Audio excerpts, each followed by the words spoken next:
Hey, what's up, guys? Bajheera here. Once again, hopefully you guys are enjoying patch 10.0.5.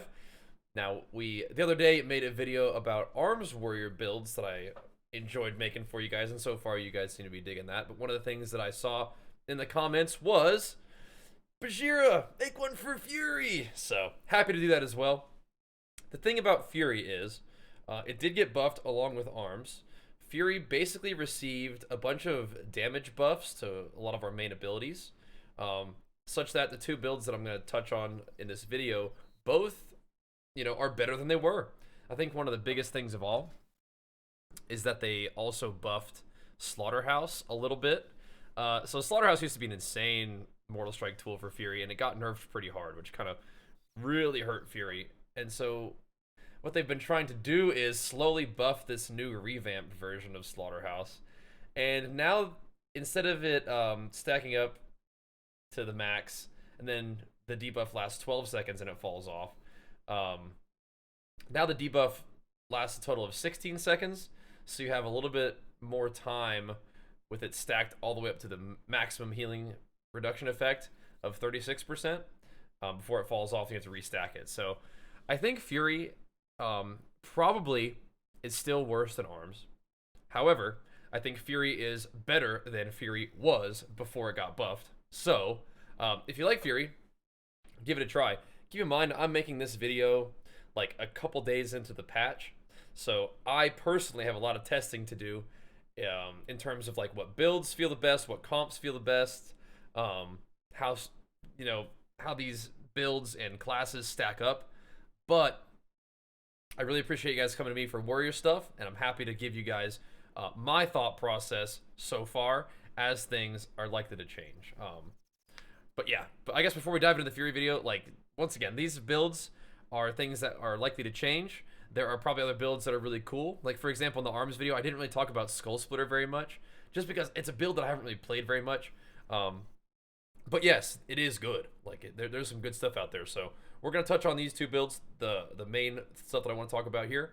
But keep in mind that as things change, we'll talk about that too. And there may be other good stuff out there that we're just not mentioning in this video right here. So, because these, once again, are kind of the builds that I've been interested in and that I've played myself. But there's plenty more out there. This has been a really fun expansion, and we are still theory crafting a lot of stuff as we go. So keep that in mind. But with that being said, let's start on the build that I like the most, which is the Annihilator build. This is a build that we talked about quite a bit before. It's going to feature a lot of bloodthirsting, a lot of rampaging, and no raging blow. So that's the big difference here. Now, we can't talk about the crushing blow or the raging blow build as well, because there's some really neat stuff that you can do there. Not much has changed with the Annihilator build, but there are a few notable things. And the first things first, we can talk about the warrior talent. So this is a fun setup for the warrior talent thing. One of the things that I like about Annihilator is that it does end up leaving you with a little bit more points to play with on the warrior side of the tree for utility. So right now with this build setup, you have at least one flex point, right? So for example, right now I have it in Wrecking Throw. If I don't want Wrecking Throw, I can put it in Concussive Blows, I can put it in Sidearm, I can take one of these Fear Changers if I wanted to, I could take Bitter Immunity if I wanted to, we could put a point in Crit, you could take Shockwave if you're feeling insane. You have a lot of options here. I don't think that you have more than one flex point though, that's the thing. So you have one flex point, or if you wanted to keep Wrecking Throw but want to do something else, you could take it out of like Fast Footwork, right? And do the same thing. You have all these other options on where to put your stuff. One of the main things that you'll notice about this is I'm still playing Thunderous Roar. I think that Thunderous Roar works really well with Annihilator. One, because so much of your burst is based around the big Odin's Fury goes. You also have the benefit of Cold Steel Hot Blood, which you should be getting often with Annihilator. And Dragon Roar is a nice little hit for sure, but the Thunderous Words is the best part of all. It increases the damage of your bleed effects by 15% at all times. And I do believe that Odin's Fury, the dot is considered a bleed, so you have the Thunderous Roar bleed, you have Odin's Fury bleed, and you have Cold Steel Hot Blood bleed, all being buffed by Thunderous Words. You'll notice I'm not taking Uproar. Uproar used to be nerfed, where it only would give you 15 seconds of reduced cooldown in PvP. Now it is a full unnerfed 30%, or sorry, 30 seconds. The only thing about it is, it makes it, if you use the uproar on a minute cooldown, it makes it not really line up with your burst very well. And one of the weaknesses of Fury, in my opinion, is that you really only have like your giga burst every minute and a half, and it's very reliable, very predictable. But the problem is, I don't know if Dragon Roar on its own is really worth using on its own. Like, it just seems like you probably want to pop, Wreck Avatar with Odin's Fury proccing off the Avatar, Dragon Roar, big burst, and I feel like you could do mini goes with Dragon Roar. Like if you wanted to use like your little Odin's Fury with Dragon Roar, and you just wanted to use your big Odin's Fury like Avatar pop on its own, I just don't think it's gonna be worth. But once again, that's one of those things where people could play around with it, and doing sort of like off-scripted mini goes might actually be something that forces people's cooldowns or makes Fury play a little bit more unpredictably, and that could be good. That could be good, because I think that's one of the weaknesses of Fury right now. Is everybody's got something to peel you every minute and a half. Like, that's not real scary. The good thing about Fury's Go is that it does last for quite a long time. Avatar and Recklessness together, I mean, like, you got to peel for a whole 20 seconds. So if you don't want to die to it, but a disarm here, a stun there, really slows down your ability to kill something as Fury sometimes. But speaking of reducing your ability to be slowed down, you'll notice all the way over here, we came into barbaric training and endurance training. So endurance training is kind of a funny talent, because it does like the opposite for arms and Fury of what it like. So let me explain. Berserker Stance reduces like the duration of Fear, Sap, Incap effects by 10%, and if you go down to endurance training as arms, it basically gives you the Berserker Stance sort of CC reduction effect. But then if you go to arms, I'll just show you. If you go to arms, it gives you that one, right? It gives you the Fury effect, Sap, Incap. But then you'll notice in Battle Stance, what Battle Stance does in addition to giving you the offensive bonus of like, crit, it reduces the duration of movement impairing effects. So then you go back to Fury, and you notice that endurance training for Fury reduces the duration of movement impairing effects, which is pretty neat. Because one of the things that Fury does so well is stick to a target, right? Because you have all this extra movement speed from being enraged constantly. If you decide to, you can play, what's it called? You can play Blood Rage, which gives you like a root clear, which is excellent. I love that. I think we have somebody saying hello on their mount right now. What's up, dude? But all that combined with like fast footwork and all this other stuff makes Fury like super sticky to the target, which I love that about Fury. You're just constantly running at people like max speed, and this sort of synergizes with that, in addition to synergizing with the fact that you have a ton of HP because you have two-handed weapons, which brings up a very, very small aside. I do still think that two-handed weapons are better. I know SMF got buffed. I don't think it's better yet, but we'll try it out at some point, perhaps. But anyway, you have all this HP to work with, and then all of your healing is HP based, pretty much, right? Like anything that you have with Battle Trance is based on max HP. Bloodthirst healing, of course, is max HP, right? And you also have your Enraged Regen is basically still, Bloodthirst is max HP. And you're pressing Bloodthirst a ton with Cold Steel. Well, sorry, not with Cold Steel Hot Blood. That is not HP based, by the way. With Annihilator, you're pressing Bloodthirst constantly. So having a little bit more HP is going to mean more healing for you too. So endurance training is a kind of fun thing to add in there. You don't have to play this. If you wanted to go more offensive stuff, you could. But I think the benefit of Annihilator is tankiness, because of the fact that you're just spamming Bloodthirst constantly. But yeah, so everything else I think is pretty standard. You're just kind of taking abilities. Now, I do think that you could also probably not take Pain and Gain. If you really wanted to have everything else but not Pain and Gain, you wanted to have a little bit less healing. I just feel like, once again, tankiness is kind of what makes Fury strong, so Pain and Gain is good. A talent people talk about a lot is Bitter Immunity. I don't love this.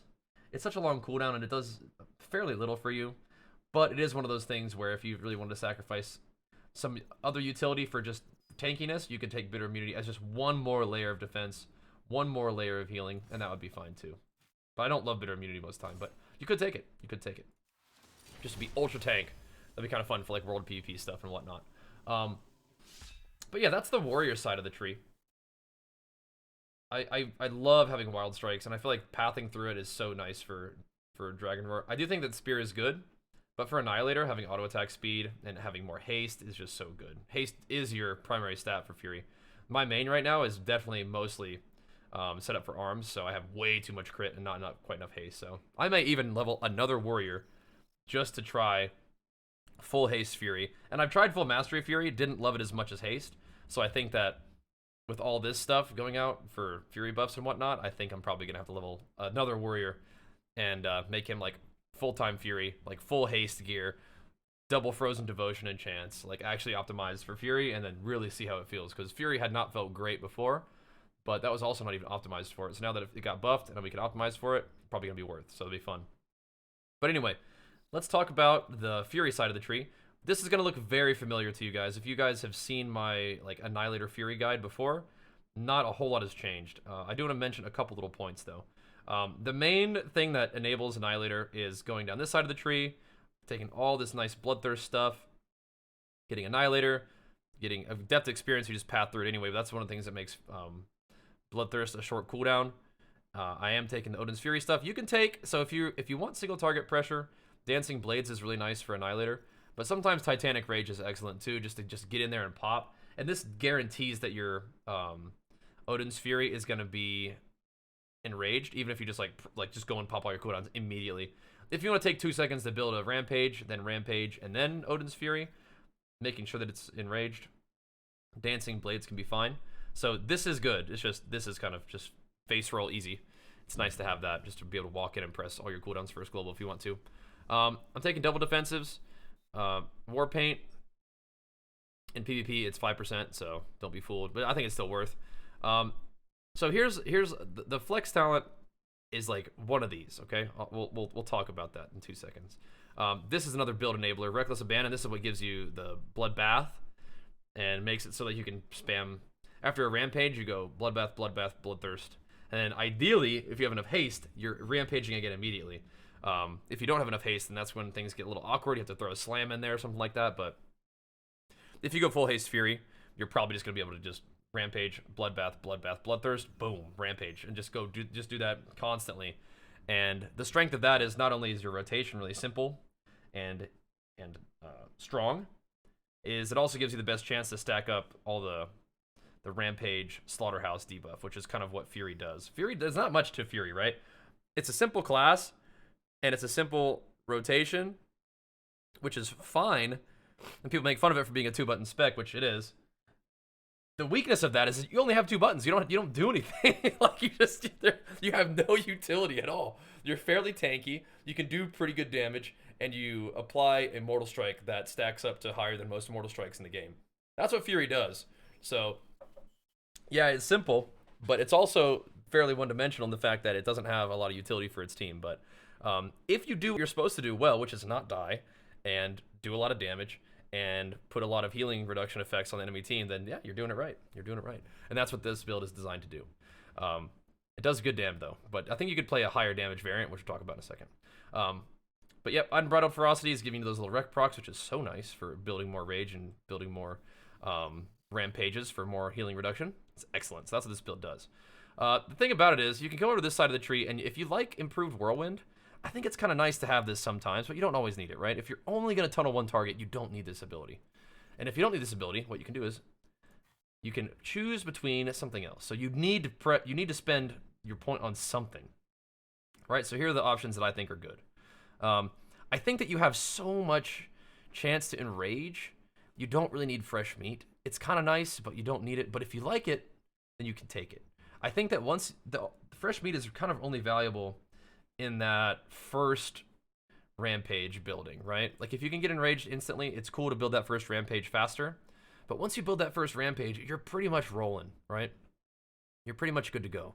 So I think this has very limited use, but then they all kind of have very limited use. So that's just the option that you have there. I think that Vicious Contempt 2 out of 2 is nice. If you only want single target damage, that's fine. You are spamming Bloodthirst a ton, so there are likely going to be situations where you're just bloodthirsting a low health target, which is great. The other option that you have for low health enemies, though, is Massacre. So the thing about Execute is a lot of times it does feel like you should just be pressing Bloodthirst at low health anyway. But Fury's 4-set bonus does interact with Execute, right? So Execute's chance to critically strike is increased by 25%. So it's like an Execute crit. You don't usually have a lot of crit as Fury. An Execute crit could be scary on low health enemies, but Fury Execute does not quite hit like Arms Execute. So it's an option. The other thing about Execute is if you play this talent, then it's giving you Rage, which helps you build towards a Rampage faster. But Bloodthirst also gives you Rage, but just not as much, right? Bloodthirst gives you 8 Rage, Execute gives you 20, so it's like over double. So you're building towards that next Rampage at low health to, you know, terrify your enemies. You know, they got the big Mortal Strike on them. They've got your Fury damage rolling on them. And Execute crit could be scary or put them over the edge, right, to take them out. So that's another option that you have. So those are the big ones, right? It's kind of like with Arms, where you had to take Slam, you know, you had to take Rend, you had to take Blood Surge, you had to take Skull Splitter. It's like, all of them are kind of situational. None of them are not necessarily bad options. It's just like, which one do you want, right? So if you want to do a little bit of cleave, you can do Improve Whirlwind. I feel like Improve Whirlwind gives you the most all the time. It's just like if you're only ever hitting like a single target thing, it's not that valuable. But you got to remember, cleaving your rampages around and getting healing debuff on everybody is kind of nice. But if you're playing with a class that just also passively applies a healing debuff, it's better than yours, and yours isn't going to stack. So that's just not that valuable. But it is kind of nice to have that Improve Whirlwind to do cleave damage too, right? So you got options. This is cool to have just like permanent enrage. You're gonna have permanent enrage likely anyway, but this is nice. Like if you ever get stuck off of a target and you know you get back on target, press Bloodthirst, you get enraged first try, boom, you're rolling again, right? This is nice for that really scary, like somebody's low health and it's like bang, bang, bang. All your Bloodthirsts are doing big damage, try to put them over the edge, which is great. Massacre is like, okay, you can maybe try to get that nice crit Execute to really put them down, but you got options. And then after that, you're pretty much good to go. This is a really simple build that should feel really good. This stuff right here is fine too. But without having the video get too long, I do want to talk to you about a little something called Onslaught. So, I've not played this build a ton, but Onslaught did get buffed, and it does some really cool stuff. So, everything on this side of the tree is pretty much the same. Once again, you do have a flex point, but you have to spend it up here, right? You can't really spend it any lower, but if you want to not take fast footwork and you want to take Wrecking Throw, you can. If you want to take Raging Blow cooldown, you can.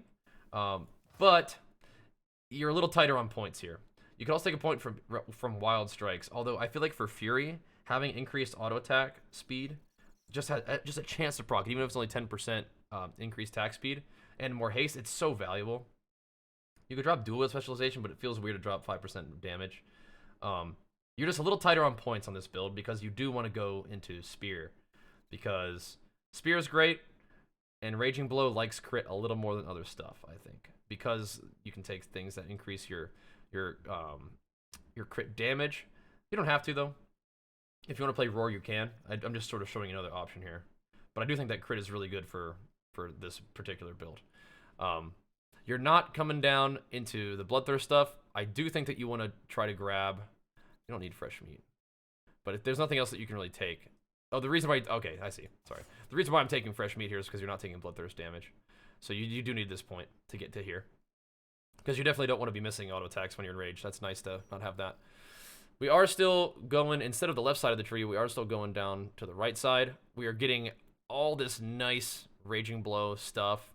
Right, Raging Blow does more dam, has a chance to reset its own cooldown, you get another charge of it. This is the flex point here, basically. So you can not take Critical Thinking if you don't want to. You can put it into any one of these other talents, which I think primarily is like gonna be into Critical Thinking. But if you want like Giga Cleave with Meat Cleaver is a lot of fun. Like your next 4 attacks are gonna cleave, that's another great option. And you don't need this point to get to here because you can get through there, so. Um, of course, we're going to take Hack and Slash now. We didn't take that with Annihilator because we didn't use Raging Blow anyway. But now we do. And Rampaging, you're gonna press it a ton. Having a nice chance to reset Raging Blow is great, so you can spam Raging Blow like crazy. We do still want all this other stuff because, you know, Rampage, like I said, it's going to be stacking up our haste. The thing about this is, I took this point with Annihilator. It doesn't do nearly as much with Annihilator, but it's still kind of nice to make Rampage do a little bit more damage at least. The thing about it is, when you look at how much damage increase Rampage gets from Raging Blow versus Annihilator, is kind of crazy. So, Raging Blow causes every strike of your next Rampage to deal an additional 20% damage, stack up to 5 times. So this makes your Rampage do 100% more damage sometimes if you stack it all the way up. And you might stack it up naturally just with Crushing Blow, but if you don't, Tenderizer has got your back. So we can talk about that in a second. Still going to go through all this. I still like Reckless Abandon for the big Crushing Blow effect. I like Odin's Fury still. Odin's Fury is just a nice... We're still using the Avatar version of Odin's Fury. May as well just use it there. You could do the Recklessness thing, though. I don't think it's as good. They buffed it. I'm still not convinced. But once again, this is all experimental, so see how it goes. I am taking the Execute thing here because you don't have the like kill pressure of Vicious Contempt. So having Execute's good. Still synergizes with the set bonus. All good, right? Still synergizes with Spear, right? Because if it's gonna crit, more likely because of the set bonus. Spear Bastion's gonna increase that crit damage. So big. You're not scaling crit damage off of critical thinking if you decide to take that talent, but it is an option, right? This is more of a single target, big burst, scary build, which is fine. Because Fury doesn't have a lot of crit built into its spec normally, but it does have Recklessness procs and stuff like that. So you will be critting, it's just not from your stat line, it's from your procs. Anyway, the big difference here is we're using an ability called Onslaught. So they've really wanted Fury to use Onslaught, and they keep buffing it. So it's like, okay, it does scale with haste. It does a fairly considerable like crunch of damage right there. 26k, 27k tooltip without any buffs or anything like that. That could be a lot of damn, for sure. And it also enrages you on its own. So you can do some stuff with this. You can like Rampage, then immediately Onslaught, and you're back to, you know, like if your enrage falls off somehow, or like you're still generating 30 rage, and then you're also generating with Tenderize 3 stacks of Slaughtering Strikes. And you'll see they keep buffing this. It's insane. Enrage now lasts 2 seconds longer. So you're like perma giga enraged, which is amazing. So this is a build that I'm pretty interested in. The one thing I don't love is that it's still Crushing Blow instead of just spamming Bloodthirst, which I do enjoy. It would be really hard to... You can't really do Storm of Swords and Annihilator with this. You'd have to lose one of these, which is tough to give up. But this is a very cool build because Tenderize and Onslaught together are kind of crazy. You don't need to do it, but if you wanted to, you could also take Enduring Rage just to be like, like an 8-second enrage, 7.5-second enrage would be hilarious because you're doing big damn at that point. Doing big damn. The only thing about this build, though, is you may not need to lean as much into haste. If you were going to play Mastery Fury, this is probably where you would do it. Because Annihilator scales with attack speed a ton. You're generating a ton of rage with Annihilator. And with this build, it's not really that important that you have as much attack speed. Haste is still nice for your globals, and it is nice to generate rage, to rampage, to keep your stacks up. But I think Annihilator is a little bit more about being tanky and doing consistent damage and just maxing out your ability to generate rampages for the healing debuff. This build is more of actually about doing damage. Like this build's gonna actually hit hard. And this is very experimental. I don't think that you're gonna want to go crit mastery with this build. You might be able to though. But I do think that if you're gonna lean heavier into mastery, this is where you would do it, right? Because you're scaling into huge rampages. You're scaling into tons of enrage uptime just through your build rather than having to do it through generating enough rage to rampage often enough, right? Because you have Tenderize Onslaught, that's gonna give you more enrages, right? So this is a very interesting build. Keep in mind I haven't played it very much yet, but due to the patch changes, this build is very much a real thing and 100% something that I will want to try out, especially once I get my like actual Fury Warrior online. I still think I'm gonna build him towards haste, but by the end of the season, you're gonna have everything that you want. So I'll probably try Annihilator out on him first, and then we'll probably try this out too, because I think going heavy mastery with this would generate some really scary burst damage from Fury. It'd probably be a lot of fun to play because the rotation is not like gonna be that much more complicated. You're just gonna be spamming Raging Blow for like your main damage, throwing a Bloodthirst here and there, and then of course when you need to heal, you'll be pressing Bloodthirst a lot. But as a damage ability, it's not really that important. So, yeah, I think Fury is in an exciting spot. I think those of us who enjoy playing Fury can. I still think I'm probably gonna be focusing mostly on arms for the high rated stuff, but you know, we got a long time to play this patch probably, and I think Fury is a relatively viable option at this point. So I'm gonna probably get a Fury Warrior rolling, not a warrior where I've bought a bunch of crit gear. I made my alt warrior. I was thinking about making him a mastery Fury Warrior, and then it was just like, well, he just got all the stuff I needed for arms, so here we are. But it's easy to level, it's easy to gear, so we'll put a whole conquest bar into something else on another warrior if we wanted to. But I think that's enough for Fury for now. These two builds will get you guys started. The Onslaught Tenderize Raging Blow build, the Annihilator PvP build with Dragon Roar and going down the left side of the tree. Those are the main builds that I'll be focusing on. And once again, we talked a little bit about stats, but I think full haste is probably still great for Annihilator. I think theoretically Mastery could be really scary for Tenderize. In terms of PvP talents, as long as you have a Mortal Strike on your team, you're going to want to lock in Slaughterhouse. I do love Battle Trance. Just generating healing for you and rage generation just helps the build feel super smooth. Then you have another talent where Warbringer is always nice for the extra dam. Blood Rage is always nice to get yourself out of roots. I don't play Enduring Rage a whole lot, but it is kind of a fun option just to keep you enraged constantly. But those are the main ones you're looking for. Of course, Demolition situationally against like Warlocks is kind of cool to shatter their shields. But yeah, your talents as Fury, these two are pretty locked in. Then you have another one to mess around with. Warbringer is a fine one to lock into, just doing big charge damage with Enraged. Oh yeah, oh yeah. Hopefully this helps you guys get started on Fury in patch 10.0.5. Tons more content from me, PvP related, guides, tons of gameplay. Once again, we're streaming pretty much every day over at twitch.tv/Bajheera, so make sure you guys throw us a follow over there, enable notifications, and do the same thing over here on YouTube as well if you haven't subscribed yet. And you've made it all the way to the end of this video. Maybe you should be subbed up, huh? Because you're a real homie. So sub up on the YouTube channel, enable notifications so you can see when videos go live. Feel free to follow over on social medias as well. We're pretty active on Twitter, Instagram, TikTok, all that good stuff. And thanks for watching, guys. Hope you enjoy. We'll see you guys next time. Peace.